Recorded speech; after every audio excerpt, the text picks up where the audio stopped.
푸시는 하나님이라는 제목으로 함께 말씀을 나누겠습니다. 제가 예전에 그런 이야기를 들었는데, 저는 조울증이 얼마나 무서운지를 몰랐거든요. 근데 이게 조울증이, 그러니까 우울증보다 조증보다 조울증이 훨씬 무섭더라고요. 그러면 여러분, 조울증이 뭔지 아십니까? 그러니까 우리의 감정이라는 것은 때로는 이제 밑으로 깔아앉는, 우울할 때가 있죠. 무기력할 때가 있습니다. 그런데 때로는 우리는 과도하게 우리 감정이 각성되는 때도 있어요. 올라가는 거예요. 누구나 감정은 파도가 있죠. 올라갔다 내려가요. 정상이에요. 그런데 우리가 건강하다라고 할 때 이 건강함이 뭡니까?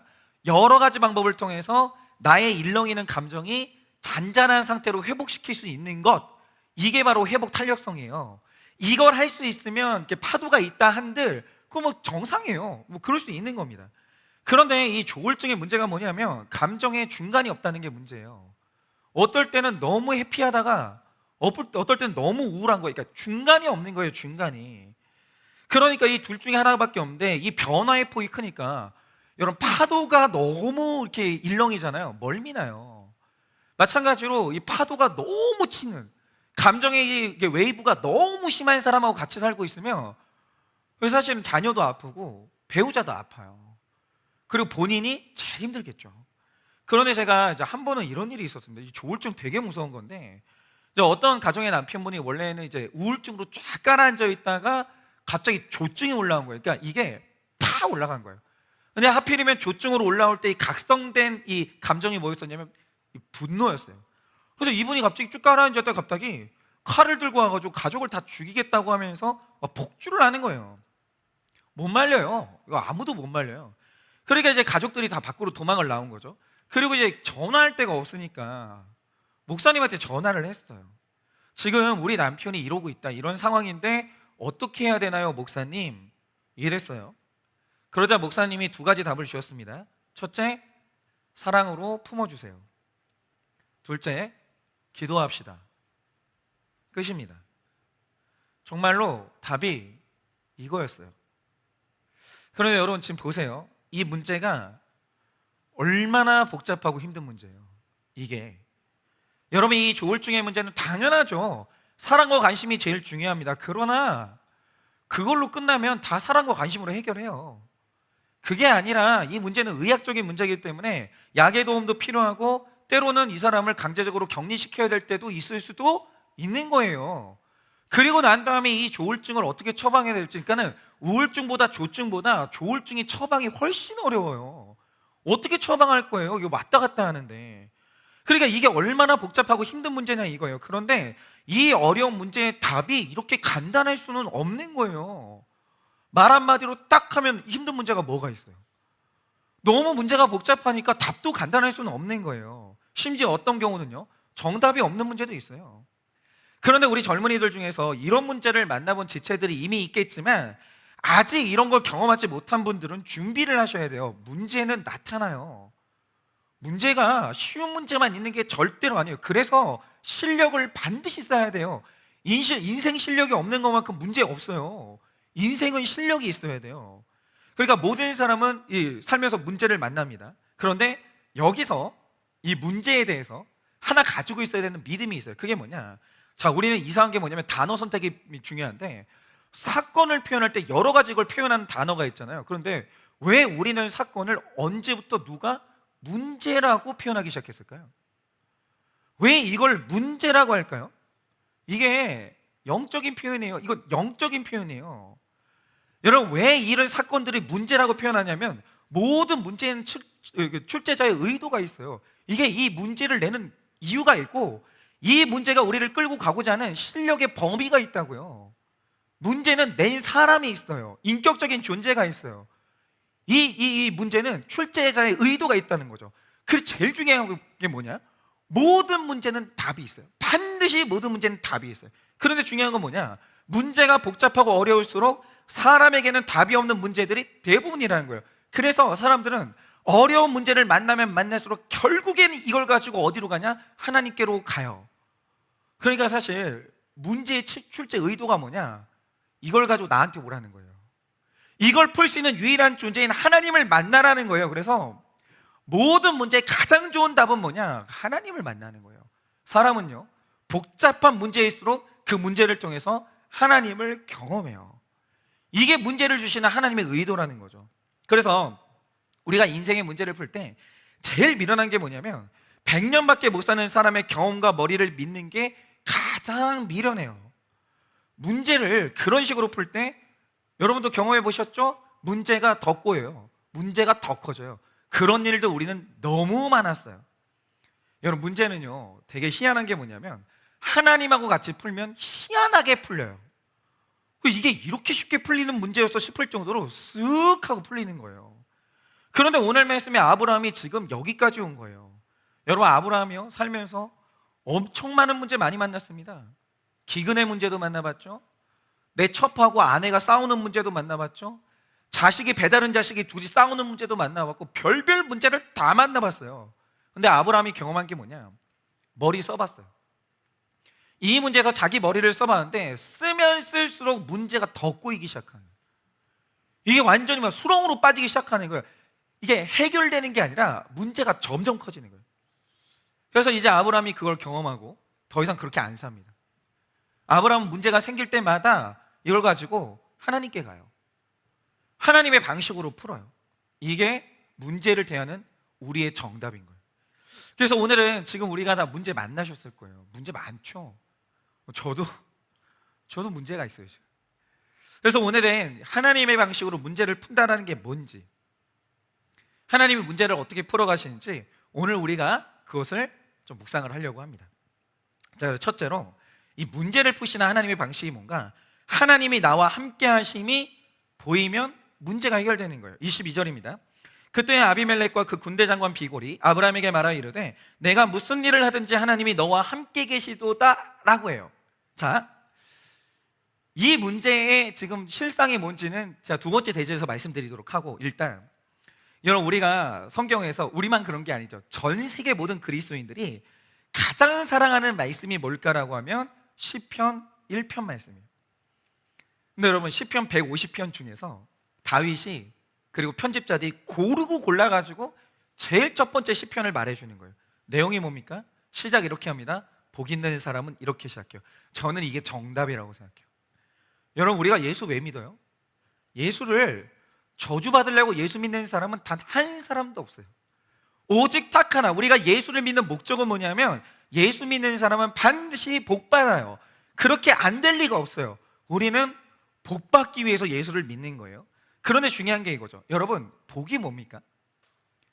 그러니까 하나님을 안 믿어도 얻게 되는 것들이 있는데 하나님을 안 믿는 사람은 죽어도 받을 수가 없는 복이 뭐예요? 시편 1편 2절을 보면 이렇게 말합니다. 오직 여호와의 율법을 즐거워하여 그 율법을 주야로 묵상하는 자로다 이럽니다. 그러니까 율법을 즐겁게 묵상하는 결론이 뭐냐? 복 받는 거예요. 이거는 어김이 없어요.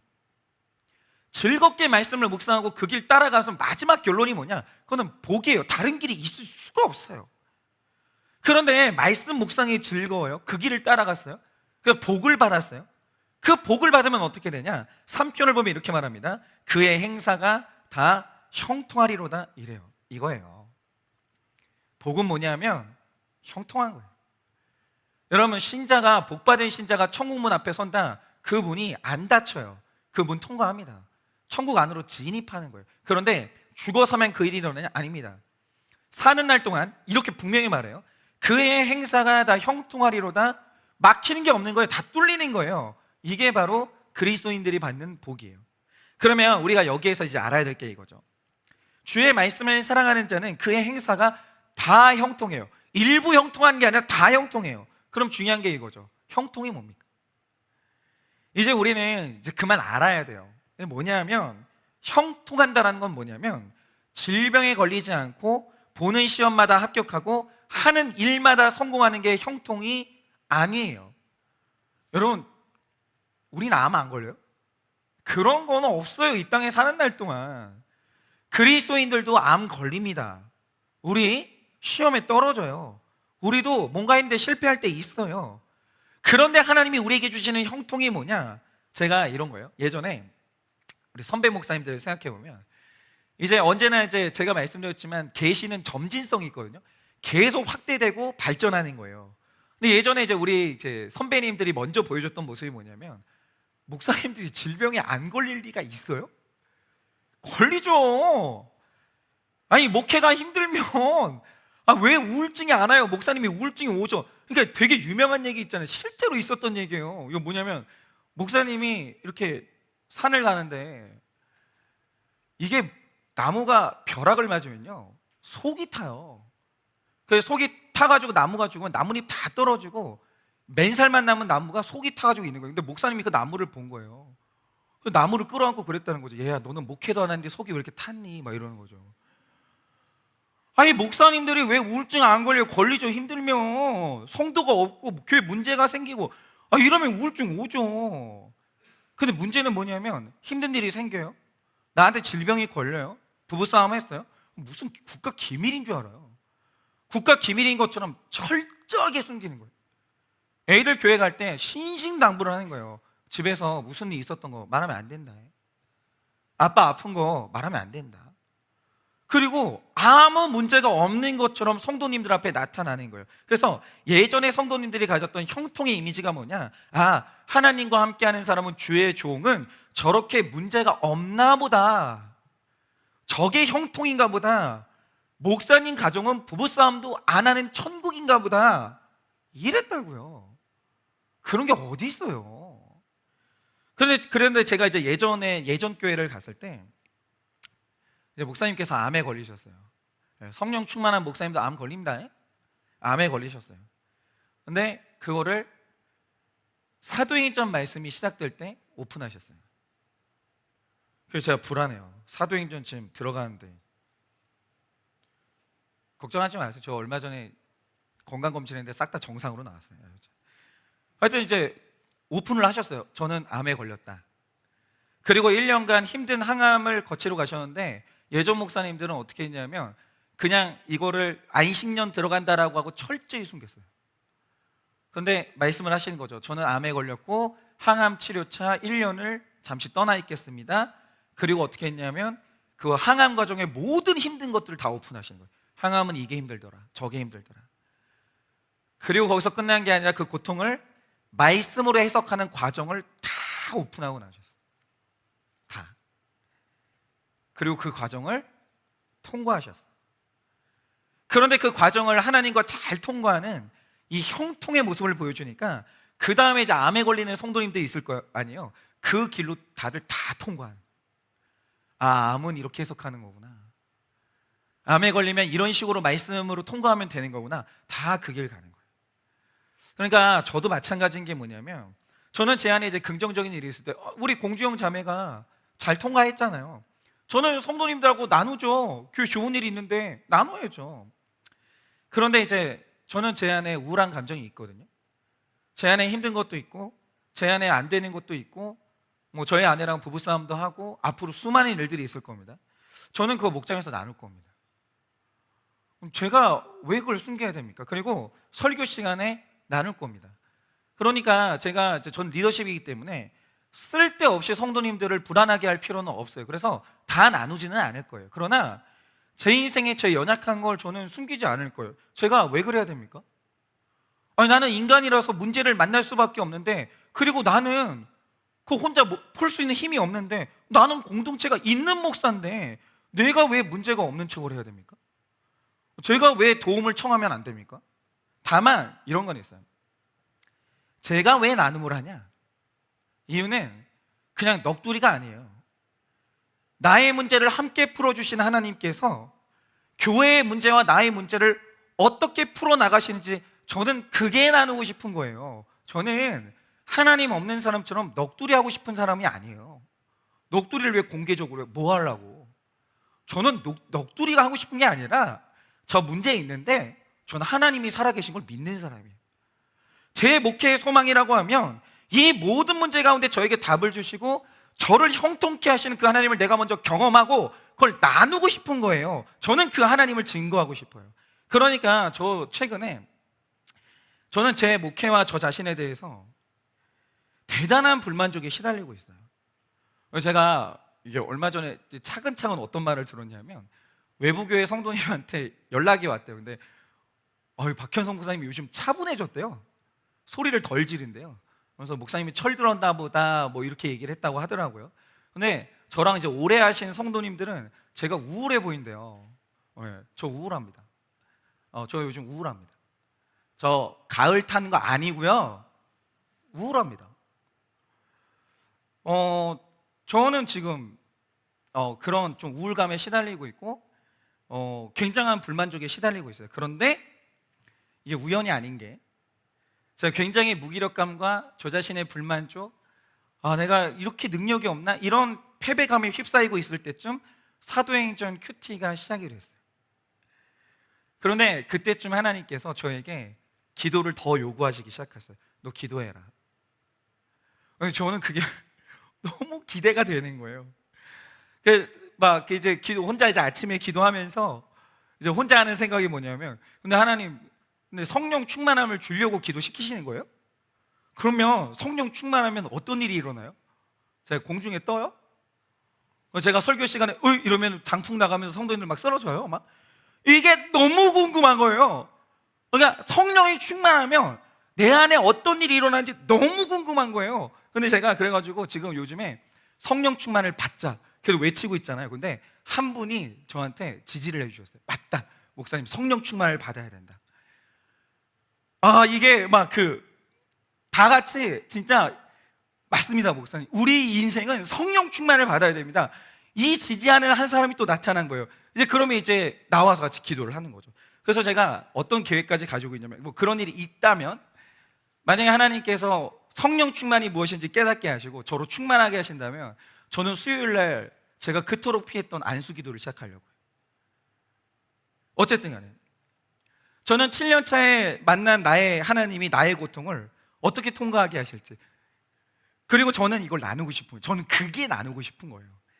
그래서 하나님이 우리 인생의 문제를 풀어주시는 분이고, 그분에게는 답이 있다는 걸 너무너무 증명하고 싶어요. 그런데 우리가 사람들 앞에서 내 문제를 풀어주시는 하나님을 나타내고 그 하나님이 증거가 되면, 그때 사람들은 나와 함께 하시는 하나님을 보게 되면서 또 한 사람이 하나님을 영접하게 되는 거예요. 그러니까 구원의 문제가 풀린다는 건 다른 게 아니에요.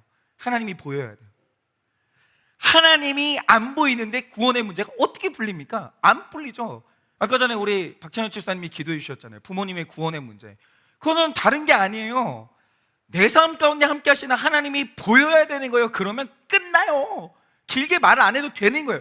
저는 그걸 나누고 싶은 거예요. 그거를, 저 문제 있습니다, 그러나 이 문제를 하나님이 나타나셔서 어떻게 통과하게 하셨습니다. 저는 그걸 나누고 싶은 거죠. 근데 저는 그랬어요. 7년 동안 한 해도 문제가 없었던 적은 정말 없었어요. 그리고 그거는 제가 다 해결할 수 없는 문제들이었어요. 아니, 장로님이 교회를 뛰쳐나가는데 어떻게 해결해요? 그걸 누군지는 말씀드릴 수가 없어요. 그걸 어떻게 해결해요? 그런데 하나님은 그 문제에 대한 답이 늘 있었어요. 늘 있었어요. 문제가 없는 게 아니라 문제에 대한 답이 있었다니까요. 저는 그 하나님에 대한 신뢰가 있어요. 그러니까 여러분, 문제가 있으시거든 혼자 머리 쓰지 마세요. 그냥 우리 애가 공부를 안 해요. 쟤는 왜 그런지 모르겠어요. 아까 누가 기도해 주셨던 집사님처럼. 그러면 우리 애도 그래요. 우리 애도 공부 안 해요. 얘는 왜 수학 문제만 풀면 왜 우는지 난 이해를 못 하겠어요. 애는 수학 문제 푸는 것보다 벽을 보는 게 더 재밌대요. 어쨌든 간에. 아니, 그걸 왜 머리를 쓰냐고요. 하나님께 물으면 풀리는 거예요. 여러분, 큐티하면서 하나님께 물으세요. 공동체 있어요, 우리? 공동체는 답이 있어요. 공동체 교만하니까 나는 전문가한테 물어보지 공동체는 안 물어봐. 해보시라고요. 공동체는 지혜가 있는 사람들이에요. 말씀이 있고. 거기 물으셔야 돼요. 그리고 제발 게으르게 집에 계시지 마세요. 그거 게으름입니다. 문제가 있는데 뭐 이런 거 있잖아요. 뭐 어디에 있든지 무릎 꿇으면 기도의 자리다. 아이고, 됐어요. 저 몰라요? 침대에서 기도해 본 분 있으세요? 소파에서 기도해요? 그러다가 쇼폼이나 보겠죠. 됐고요. 수요일 날 나오세요. 나오시라고요. 왜 집에 계시냐고요. 기도 안 할 거 뻔히 아는데. 그 이상한 소리 하지 마시고 문제가 있으시면 옷 챙겨 입으세요. 뭐 거리가 뭐가 그렇게 멀어요. 그냥 오면 되는 거지. 바로 움직여서 교회 와서 기도하러 오세요. 하나님께 지혜를 구하세요. 방법을 구하세요. 하나님이 문제의 출제자고 그가 답을 알고 계신다고요. 그리고 그 하나님이 나타나면 문제가 풀리는 거예요. 그래서 우리의 문제를 함께 풀어주시는 하나님을 여러분도 경험하시고 다른 사람도 보게 하셔서 인간으로는 절대로 풀 수 없는 생명의 문제가 풀리는 우리가 되기를 바랍니다. 적용 질문 드립니다. 내 경험과 머리로 풀지 못하는 문제가 있습니까?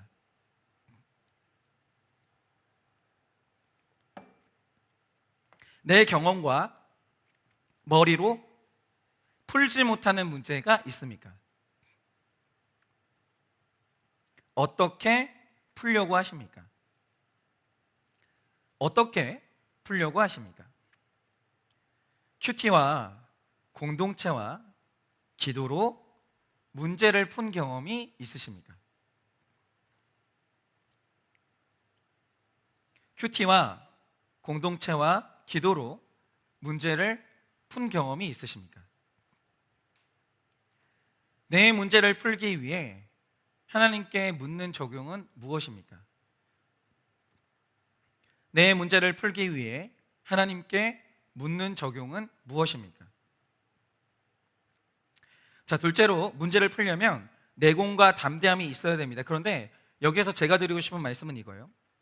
사람들이 하나님이 문제를 풀어주신다라고 할 때 하나님 저는 못해요, 하나님이 풀어주세요 기도하면 상황이 요상하게 풀리는 걸 생각을 해서 아니에요. 그게 아니라 하나님이 답을 주시고 내가 풀어야 돼요. 내가 적용해야 될 게 있는 거예요. 그게 문제가 풀리는 거예요. 내가 변하는 거.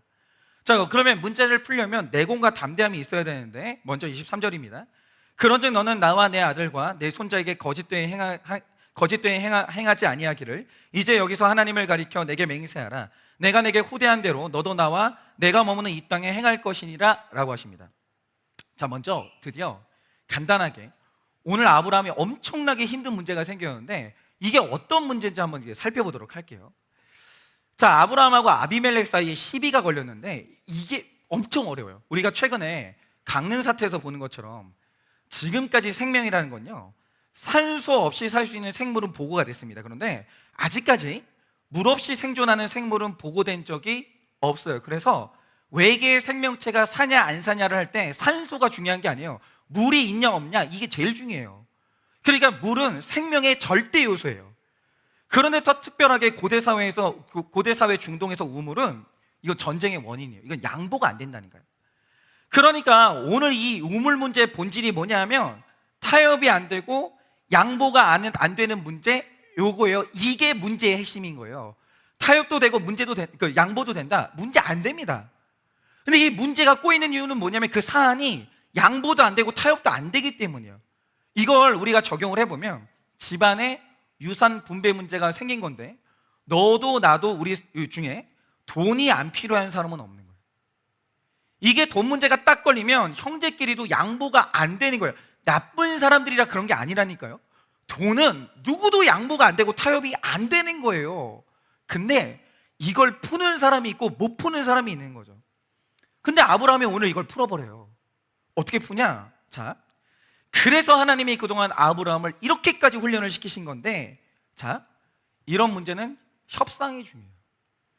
그리고 타협이 안 되는 문제인 만큼 문제는 서로 너와 나 사이에 신뢰감이 깨지면 그걸로 완전히 깨져버립니다. 그런데 아브라함이 절대 믿음을 얻고 절대 신뢰를 가운데 대화로 풀어내요. 어떻게 그렇게 됐냐? 아브라함이 엄청난 내공이 있으니까 이 협상이 시작되는 거예요. 그러면 아브라함의 내공이라는 건 뭐냐? 자, 일단 이 일을 가지고 아비멜렉이 먼저 입을 열어요. 이게 되게 중요한 문제로 협상을 하는 자리거든요. 그런데 아비멜렉이 이게 중요한 문제니까 긴장이 돼 있는 거예요. 마음이 상해 있는 거예요. 긴장도가 엄청 올라간 거예요. 그러자 아비멜렉이 말실수를 해요. 그게 뭐냐? 너는 나와 내 아들과 내 손자에게 거짓말하지 마라 이래요. 그런데 여러분, 왜 굳이 거짓말하지 말라는 말을 왜 해요? 예전에 아브라함이 아비멜렉에게 거짓말했기 때문에. 사라가 자기 누이라고 거짓말을 하면서 엄청 큰일이 날 뻔했거든요. 근데 이제 중요한 게 뭐냐면 이 문제는 아브라함에게 전에 진심으로 사과를 받았어요. 그리고 이게 상당히 오래전 문제예요. 그리고 이 문제랑 우물 문제랑 상관이 없어 보이죠. 그런데 지금 아비멜렉이 또다시 아브라함에게 거짓말했던 과거를 들춰내면서 공격을 하는 거예요. 아비멜렉은 왜 이럴까요? 이게 과거 일이기는 한데 아브라함의 거짓말은 아비멜렉에게 상처가 될 만해요. 너와 나 사이에 이 우물을 놓고 약속을 하자라고 하는데 거짓말을 했던 인간이잖아요. 근데 두 번은 못해요? 이게 마음이 안 놓이는 거예요. 그러니까 우리가 뭐 핵 협상? 이런 게 협상이 안 되는 이유가 뭐예요? 못 믿겠는 거예요, 서로가. 그리고 이제 아브라함을 신뢰하는데 걸림돌이 될 만한 문제가 맞아요. 이걸 치워야 되는 거예요, 이거를. 이게 해결이 안 되면 협상이 안 되는 거죠. 그러니 이제 이 말을 들은 넌 거짓말장이야, 이 말을 들은 아브라함의 반응이 이제부터 중요해요. 그러니까 이런 거죠. 부부가 평생 산다라고 할 때 서로 얼마나 배신을 많이 해요. 서로 얼마나 실수를 많이 하냐고요. 그럼 살다 보면 내가 이 인간하고 같이 계속 살아야 되나? 이 사람하고 앞으로도 인생을 같이 해야 되나? 라고 할 때 또 걸고 넘어진다는 거죠. 너 예전에 거짓말했잖아, 너 예전에 나 배신했잖아, 이럴 때가 있다고요. 그때의 반응이 중요한 거예요. 내공이 있어야 돼요. 그럼 잘 들으세요. 이때 만약 아브라함이 과거에 사과했던 회개가 온전치 않거나 이 인간이 그때 진심이 아니었구나, 이 사람 이거 한 번 더 거짓말할 수 있겠는데, 만약에 이렇게 되거나 수치심이 해결되지 않았다, 그러면 나오게 되는 반응이 이런 거예요. 이게 내공이 없는 건데 긁혀요. 그게 언제적 일인데 아직도 얘기하냐? 내가 사과를 몇 번이나 더 해야 되냐? 이렇게 나오는 거예요. 그런데 이러면 협상은 그대로 깨집니다. 문제 죽어도 못 풉니다. 그리고 전쟁으로 들어가는 거예요. 그런데 24절을 보면 이 말을 들은 아브라함의 내공이 어마어마해요.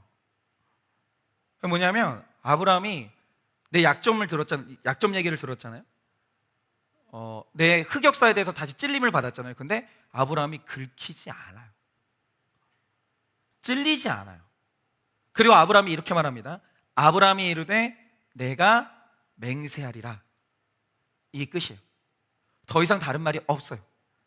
그러면 이 반응의 뜻이 뭡니까? 함축적으로 다 담겨 있고 아비멜렉에게 전달이 되는 거예요.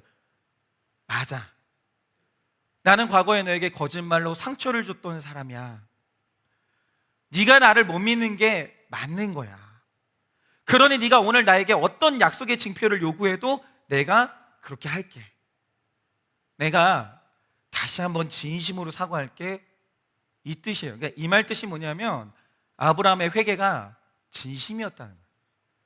그가 진짜 회개를 이루었고 그것 때문에 아무리 과거의 죄를 찔러도 긁히지 않는다는 거예요. 그는 인정하는 거예요. 맞다, 나 거짓말장이지, 네 말이 맞지.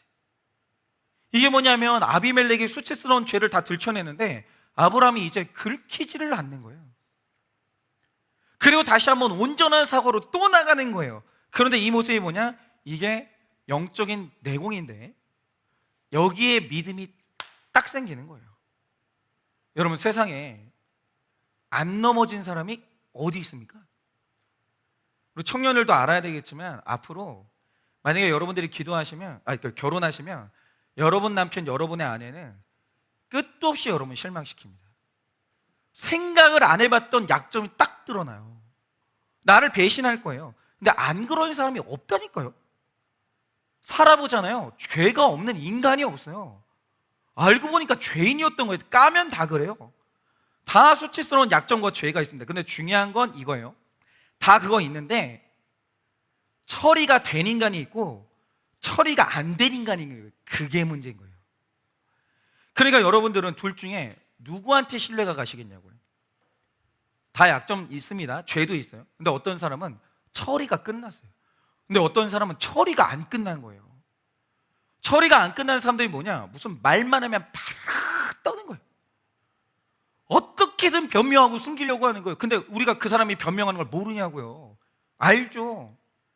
여러분, 나의 세상활이 다 처리가 됐어요. 과거에는 어떤 게 있었는지 모르겠지만 지금 다 정리가 됐어요.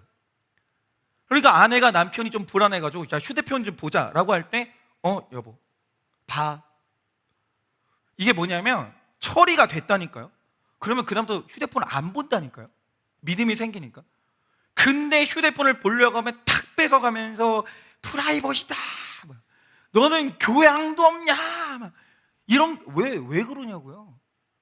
이게 뭐냐면 휴대폰 안에 해결이 안 된 게 있는 거예요. 처리가 안 된 게 있는 거예요. 그러니까 아내가 남편이 알면 안 되는 게 있는 거예요. 그럼 어떻게 될까요? 믿음이 안 생기는 거예요. 약점 없는 사람 없다니까요. 중요한 건 뭐냐면 처리가 됐냐 이거예요. 그래서 조금만 무슨 불편한 얘기를 하면 막 불편해하면서 뭐 이놈의 교회는 이렇게까지 그냥 사람을 들춰내냐고. 뭐 엄청난 주제도 아닌데 그렇게 불편하면서 편하게 대화가 안 되는 사람이 있다고요. 여러분, 그런 사람이 잘못했다? 회개했다? 앞으로 우리가 중요한 일을 좀 나를 믿고 같이 한번 해보자? 하나도 못 믿어요. 하나도 못 믿어요. 그거 어떻게 믿냐고요? 어떻게? 그러니까 제가 앞으로도 이제 목회를 하면서 그런 거죠. 저는 장로님들이 정말 중요해요. 목회자 인생에 목사님들 다 똑같이 얘기해요. 장로님 잘못 만나면 목사는 숨도 못 쉬어요. 목사 인생에 받을 수 있는 최고의 복은 뭐냐면 장로님들 잘 만나는 거예요. 근데 그럼 어떤 장로님 만나야 돼요? 저는 죄 고백이 안 되고 무슨 말을 편하게 할 수 없는 분하고는 저는 같이 사역을 못 해요. 어떻게 사역해요? 무슨 얘기를 해도 편하게 얘기할 수 있고, 우리가 과거의 이야기를 언제든지 할 수 있고, 오늘 나는 어떻게 살고 있는지 얘기할 수 있는, 저는 그런 분들보다 신뢰가 가는 분들이 없어요. 너무너무 신뢰가 가잖아요. 뭐 말을 못하게 하는 거예요. 어떻게 믿고 가냐고요. 그런데 아브라함은 과거의 잘못을 오늘 찔러요. 아비멜렉이 어떤 변명도 없어요. 어떤 방어도 없어요. 그치, 야 미안하다. 내가 예전에 거짓말해서 네가 신뢰 없지. 당연하지. 내가 또 맹세할게. 이러니까 아비멜렉이 너무 신뢰가 되는 거예요. 그런데 아브라함은 이렇게 내공을 가지고 자기를 증명하니까 그 다음에 가능해지는 게 있어요. 25절에 이렇게 말합니다. 아브라함이 아비멜렉의 종들이 아브라함의 우물을 빼앗은 일에 관하여 아브라함이 아비멜렉을 책망하매 라고 해요. 뭐죠? 내가 잘못한 걸 인정한다고 해서 매사에 비굴하게 가는 게 아니에요. 그러면 상대방은 죄인 아니에요? 그 사람 구원은 어떻게 할 거예요? 왜 내가 매사에 비굴하게 가요? 그렇게 가는 게 아니라고요. 내가 내 죄를 완전히 인정하고 처리하면 담대하게 객관적으로 상대방의 죄를 말할 수 있는 자격이 생기는 거예요. 서로 대화가 되는 거죠. 대등한 상태로. 그런데 자기 죄를 100% 인정하고 그거에 대해서 이제 해결하는 아브라함이 상대방의 죄를 말하니까 아비멜렉이 그 죄를 인정하는 거예요. 맞다. 나도 이게 나 몰랐는데 내 종들이 실수를 한 것 같아. 이건 내 잘못이야. 이게 되잖아요. 문제 끝나는 거예요. 대화가 되기 시작하면 그 문제 풀리는 겁니다. 그래, 이런 거죠. 제가 자꾸 회개하는데 회개가 뭐예요? 우리 안에 있는 죄에 대한 완전한 해결이 회개예요. 그러니까 어떤 분들이 특정 주제에 대해서는 대화를 안 하려고 하시는 분들이 꺼내지를 않아요. 그러니까 왜 그러냐? 그 죄를 계속 짓고 싶은 마음이 있거나 해결이 안 돼서 수치심이 남아있으면 그게 회개가 안 돼요. 오픈이 안 되는 거예요. 근데 문제는 뭐냐면 회개를 왜 하라고 하겠어요? 그러면 수치심으로부터 자유해지고 죄책감에서 자유하게 되는 거예요. 그런데 회개가 안 되는 사람은 이래요. 잘 들으세요. 회개가 안 되는 사람들의 두 가지 반응이 있어요. 매사에 비굴하거나 매사에 권위적이에요. 둘 중에 하나예요. 회개가 안 돼요. 그러니까 이게 회개가 안 되는 사람은 뭔 얘기만 하면 깜짝 놀라요. 막 조심하는 거예요. 뭐 지나치게 자기를 낮추고 다 양보하고. 이게 뭐냐면 뭐가 죄가 해결이 안 된 거예요. 근데 또 어떤 분들은 뭐냐면 그 주제를 좀 얘기하려고 하면 언제까지 그 얘기할 거냐고, 조용히 하라. 목소리 크면 단 줄 알아. 조용히 하라. 에이씨 그러면서 집을 나가버리고 막. 이게 뭐냐면 이거예요. 처리가 안 되는 사람들은 매사에 비굴하거나 매사에 권위적이에요. 그런 사람하고 살아줘요? 안 사라진다고요. 회개가 사람을 얼마나 건강하게 하는데요. 이게 제일 건강한 거예요. 그러니까 이런 거죠. 그러니까 저는 그런 걸 경험해 왔는데, 이게 회개는 죄를 짓고 즉시 고백하는 게 제일 좋아요. 왜냐하면 그때 치러야 될 값이 제일 적어요. 근데 문제는 뭐냐면 두렵다, 뭐 수치심이 느껴진다 이러면서 계속 숨기면 문제가 커져요. 그러면 엄청나게 커지는 거예요. 그러니까 예전에 제 동료 목사님이 진작에 저희 교회를 부임하면서 오픈을 다 했어요. 담임 목사님 때, 목사님 저는 아직 야동을 끊지 못했습니다. 야동 끊지 못한 게 문제입니다. 회개하겠습니다. 오픈을 했어요. 나중에 누가 그걸 가지고 협박을 한다고 해보자. 이 목사는 저 야동 보는 목사인데 너 내가 폭로한다? 그럼 우린 다 아는 거예요. 네가 뭔데? 우리 다 알아. 우리 다 용서했어. 지금 이 사람 죄와 싸우고 있는 중이야. 너나 사라져. 아무 문제가 안 된다는 거야. 아무 문제가. 빨리 해결하면. 그래서 회개하라고 하는 거예요. 회개할 사람은 그 다음부터 자유하다니까요. 아무 문제가 없는 거예요. 여러분, 그러면 문제가 풀리는 거예요. 그러니 하루라도 빨리 온전한 회개를 이루셔서, 회개를 이룬 사람의 내공이 있으셔야 돼요. 자유함. 누가 그 문제를 가지고 찔러도 긁히지 않는 담담함. 그러네 내가 당당하니까 남의 죄를 꾸짖을 수 있는 거룩함. 이게 있어야 된다고요. 그러면 문제가 풀려요. 그래서 더 큰 문제도 해결하는 여러분 되시기를 바라봅니다. 적용 질문 드립니다. 나의 수치스러운 죄와 약점은 무엇입니까? 나의 수치스러운 죄와 약점은 무엇입니까? 그것을 공동체에 꺼내놓고 편하게 말할 수 있습니까? 근데 편하게 말한다는 게, 그래 바람 좀 한번 폈다 어쩔래, 이게 아니에요. 그런 건 편하게 말하는 게 아니라 뻔뻔하다고 하는 거예요. 인정을 편하게 하냐 이거예요. 인정을. 돈 좀 썼다 어쩔래, 저 집은 1억 썼는데 난 3천 썼다, 거분소하지 않냐, 이게 아니라고요. 뻔뻔한 것과 편한 것을 구분하세요. 공동체에 꺼내놓고 편하게 말할 수 있습니까? 비굴합니까? 권위적입니까? 비굴합니까? 권위적입니까? 해결된 사람의 자유함을 경험하십니까? 해결된 사람의 자유함을 경험하십니까? 내 문제의 해결로 다른 사람의 문제를 해결한 경험이 있으십니까?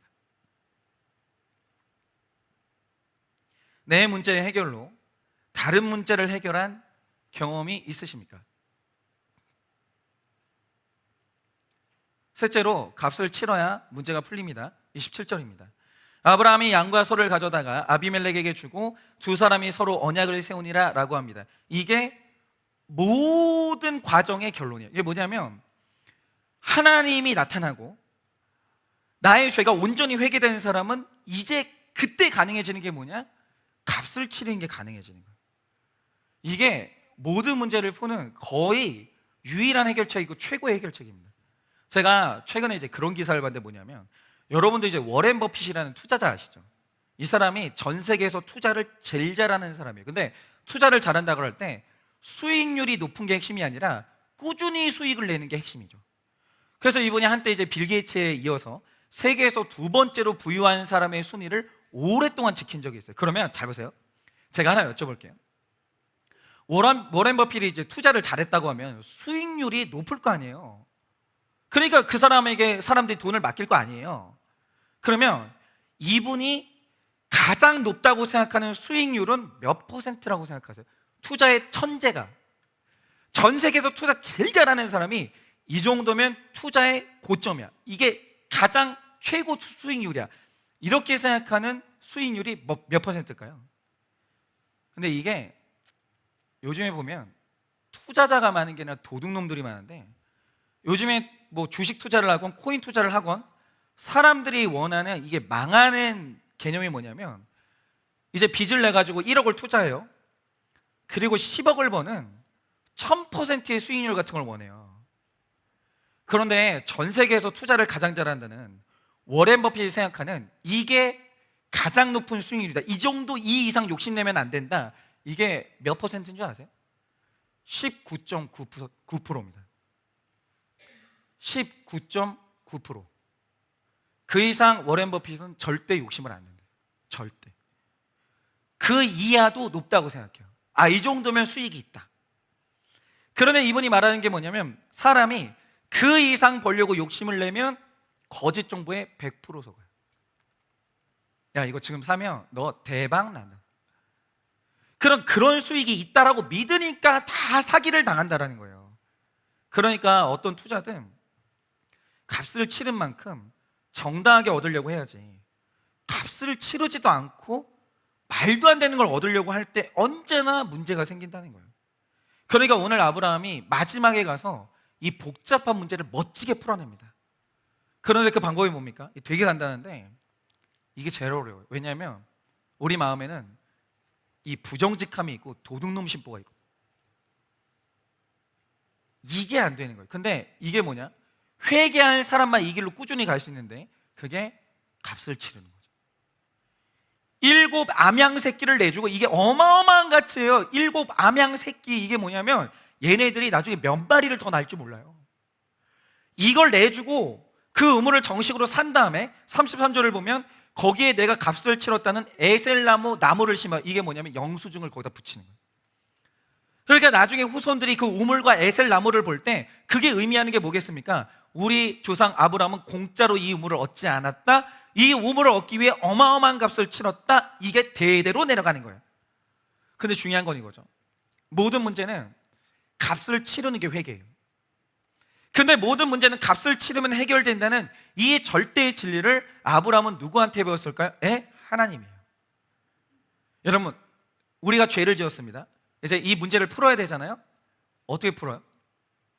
만약에 하나님이 내가 주권자야 이러면서 너랑 나랑 친하니까 내가 봐줄게 라고 한다는 거죠. 근데 성경을 보시면, 이 구원론을 보면 구원하고 봐준다라는 단어가 같이 있는 경우가 없어요.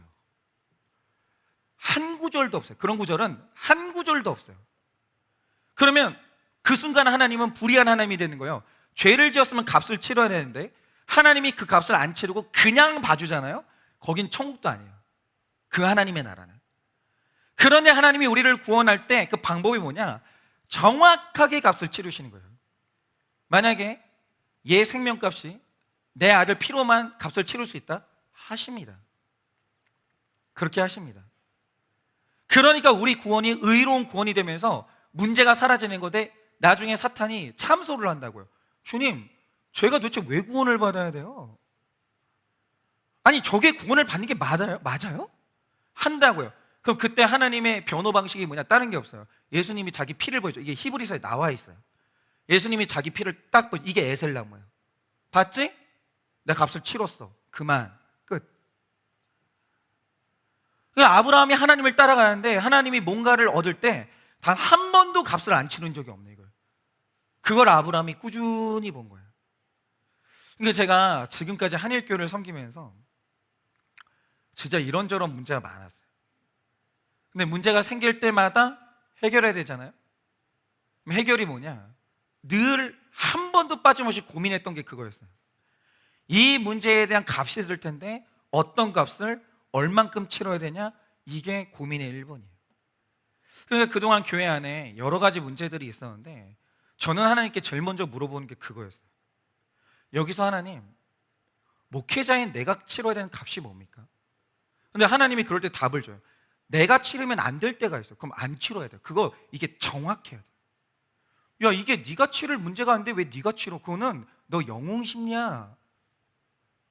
이상하게 나서지 말고 네가 치를 그게 아니면 하지 마.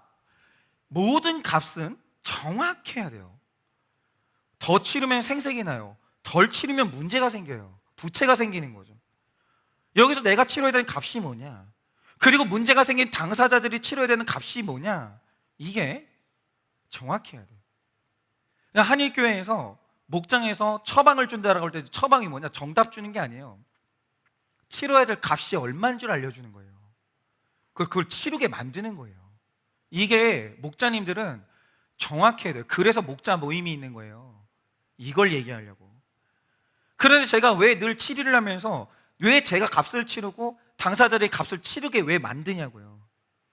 그래야 내가 사랑하는 성도님들의 삶에 죄가 가져오는 문제, 실수가 가져오는 문제가 풀리기 때문에. 잘 보세요. 그러니까 사람이 택자가 구원받았는데 구원의 확신이 흔들리면 일평생 손해예요. 그런데 구원의 확신이 왜 흔들려요? 뭐냐면 내가 죄를 짓고 값을 안 치르면 사탄이 참소해요. 야, 네가 값을 치렀어? 네가 언제 이것 때문에 회개해봤어? 너 마음 시원해? 너도 찜찜하잖아. 네가 뭐가 구원받았는데 헛소리 하지 말고 넌 지옥이 나가. 이런다고요. 값을 안 치르잖아요. 사탄이 그걸 빌미로 잡아요. 사람을 쥐고 흔드는 거예요. 너는 구원 못 받았다고. 근데 값을 딱 치르잖아요. 어떻게 되냐? 사탄이 나를 참소해도 떳떳한 거예요. 나 하나님께 용서받았어. 나 값을 치렀어.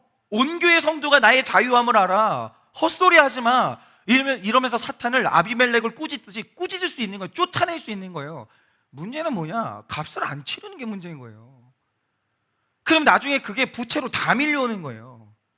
제가 이번에 전도 축제를 하면서 제일 중요한 건 이거예요. 누가 오냐 마냐? 정말 그건 안 중요해요. 저는 증명했다고 생각해요. 제가 우리 부교육자분들 앉혀놓고 이번에 너네 부서 몇 명 늘어났냐? 저는 이걸 7년 동안 한 번도 안 물어봤어요. 그게 중요하지 않아서가 아니에요. 본질이 아니라서 그런 거예요. 제가 이번 전도 축제를 하면서 저한테 제일 중요한 건 이거예요. 우리 성도님들이 한 영혼을 위해서 값을 치르는 걸 해보셨으면 좋겠는 거예요. 얼마나 좋은 훈련인지. 왜냐하면 값을 치르지 않고 얻는 생명은 존재를 안 하기 때문이에요. 그런 건 없어요. 이게 하나님이 저한테 주신 이 새생명 축제의 제일 중요한 미션이에요.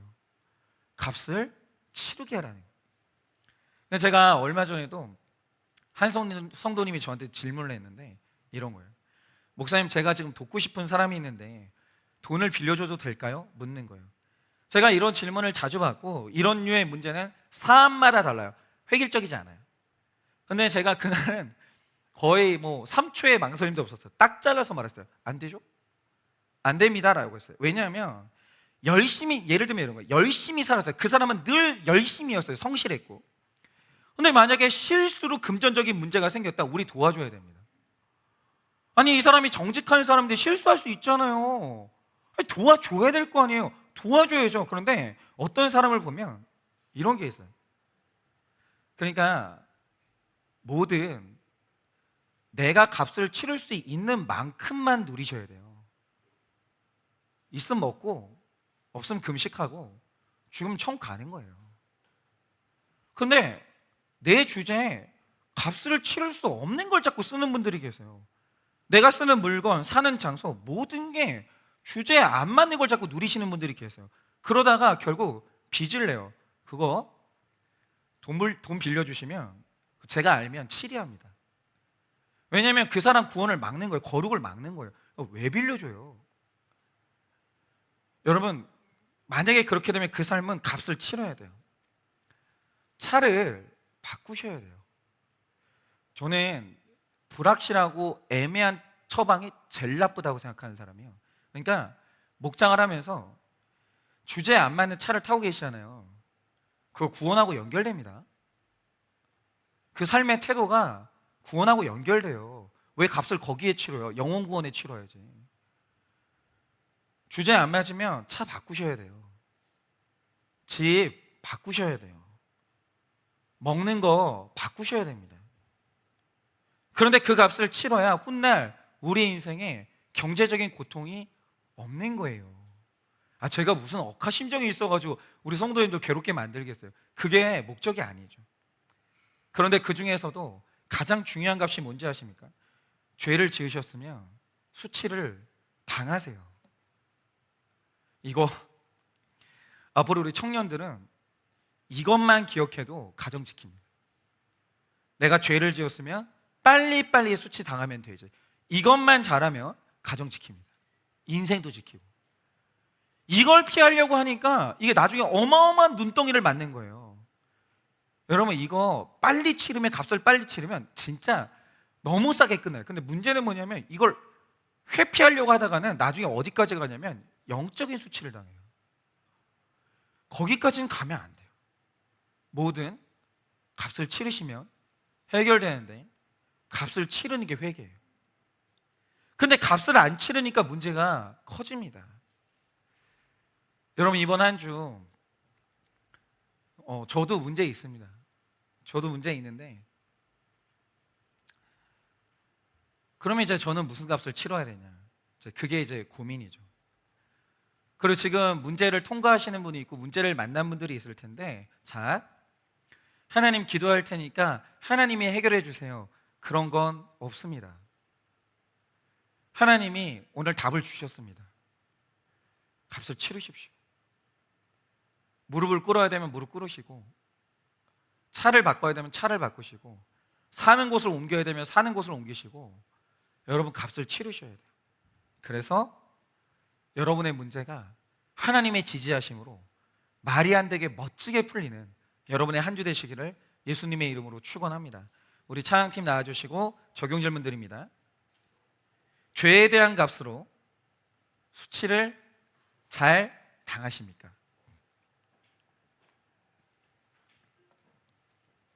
죄에 대한 값으로 수치를 잘 당하십니까?